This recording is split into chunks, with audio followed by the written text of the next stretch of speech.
करनी चाहिए थी, जिसने हरियाणा के हितों की रक्षा करनी चाहिए थी, वो बीजेपी के आगे सरेंडर होकर बैठी है, बीजेपी की बी टीम की तौर पे काम कर रही है। साथियों, मैं एक बात कहना चाहूंगा, चौधरी देवीलाल जी कहा करते थे कि जो अंग्रेज की खाल में भेड़िए बैठे हैं, इन भेड़ियों से सतर्क रहना। इस मोदी ने सबसे पहले काले कानून लेके आया, 1 साल तक हिंदुस्तान के अंदर सबसे लंबा धरना चला और किसान और मजदूर के लिए उन्होंने लड़ाई लड़ी। आज इंडियन नेशनल लोकदल उन तमाम परिवारों के साथ उसी परिवार के नाते खड़ी है, इंसाफ दिलाने के नाते खड़ी है। आज हमने इस पानीपत की धरती से इस सरकार के नुमाइंदों को और इस नायब श्रेणी सरकार को चेताने का काम किया है कि और जुल्म हम बर्दाश्त नहीं करेंगे। आज से हम ऐलान करते हैं कि हम हर आपके जुल्म को मुंह तोड़ जवाब देने का काम करेंगे और एक बड़ा आंदोलन हरियाणा के अंदर खड़ा करेंगे। कि सरकार बड़ी बड़ी बातें करती है, बड़ी बड़ी डींगे हांकती है, लेकिन विडंबना सबसे बड़ी ये है कि विपक्षी दल जो कांग्रेस का है, जो लगभग सीटें हमसे ज्यादा लेके बैठा है, वो कांग्रेस जो सड़क पे उतरनी चाहिए थी, जिसने हरियाणा के हितों की रक्षा करनी चाहिए थी, वो बीजेपी के आगे सरेंडर होके बैठी है, बीजेपी की बी टीम की तौर पे काम कर रही है।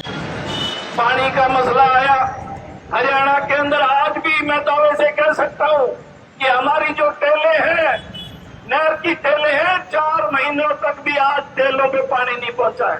मैं गांव के इलाकों में जाता हूं, किसान मुझे कहते हैं कि हमारी टेल पे आज भी पानी नहीं है।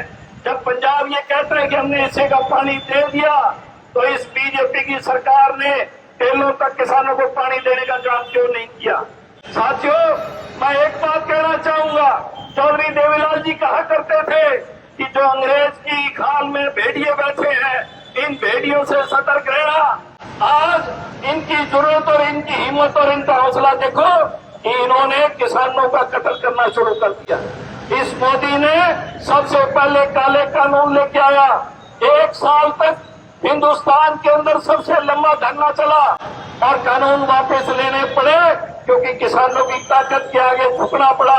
मैं आज आपके साथ एक बात कह के जाऊंगा, अगर किसी भाई पे कोई अत्याचार होता है, हम सबको एक छत के नीचे आके एक बुलंद आवाज के साथ उस परिवार को न्याय दिलाने का काम करना चाहिए।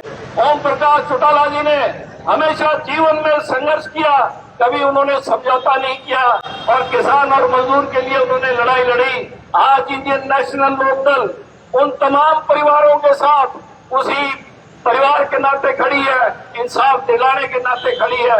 मैं आप सब लोगों से दरख्वास्त करना चाहूंगा कि आप यहाँ से जाएं और अपने इलाकों में जो जुल्म और अत्याचार ये सरकार कर रही है, इसके खिलाफ आवाज को बुलंद करने का काम करें। आज हमने इस पानीपत की धरती से इस सरकार के नुमाइंदों को और इस नायब श्रेणी सरकार को चेताने का काम किया है कि और जुल्म हम बर्दाश्त नहीं करेंगे। आज से हम ऐलान करते हैं कि हम हर आपके जुल्म को मुंह तोड़ जवाब देने का काम करेंगे और एक बड़ा आंदोलन हरियाणा के अंदर खड़ा करेंगे और आपको अंग्रेजों की राह दिखाते हुए इस हरियाणा से चलता करने का काम करेंगे। इस हरियाणा को खुशहाली और इस हरियाणा को तरक्की का जो विचार चौधरी देवीलाल और चौधरी ओम प्रकाश चौटाला जी का था, उस विचार को साकार करने का काम करेंगे साथियों। और मैं आपसे एक दरख्वास्त करना चाहूंगा कि आप सब लोग भी अपने आप को बुलंद करें, क्योंकि चौधरी देवीलाल और चौधरी ओम प्रकाश चौटाला का कार्यकर्ता कभी कमजोर नहीं हो सकता। वो दलेर है, बुलंद है और अभय सिंह चौटाला के साथ कंधे से कंधा मिला के खड़ा है।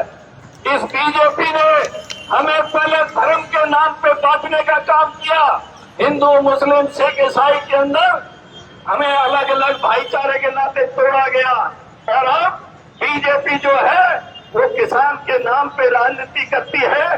किसान को मारने की किस तरीके की योजनाएं, ताकि गांव देहात के अंदर जो बुलंद आवाज है, जिन माओं ने हमें अपना दूध पिला के पैदा किया, जवान किया, उस आवाज को दबाने का काम ये बीजेपी की सरकार करना चाहती है। इसके मंसूबे को हम साकार नहीं होने देंगे और आने वाले चुनाव में इस बीजेपी को और नायब सैनी को चलता करने का काम करेंगे। मैं अंत में आप सब लोगों से दरख्वास्त करूंगा कि हमारे प्रदेश अध्यक्ष जी के भाषण के बाद हम सब लोग यहाँ से प्रस्थान करते हुए डीसी कार्यालय तक चलेंगे, ताकि जिस परिवार के साथ अत्याचार हुआ है उस परिवार को न्याय दिलाने का काम करेंगे। मैं आपका बहुत बहुत धन्यवाद करता हूँ।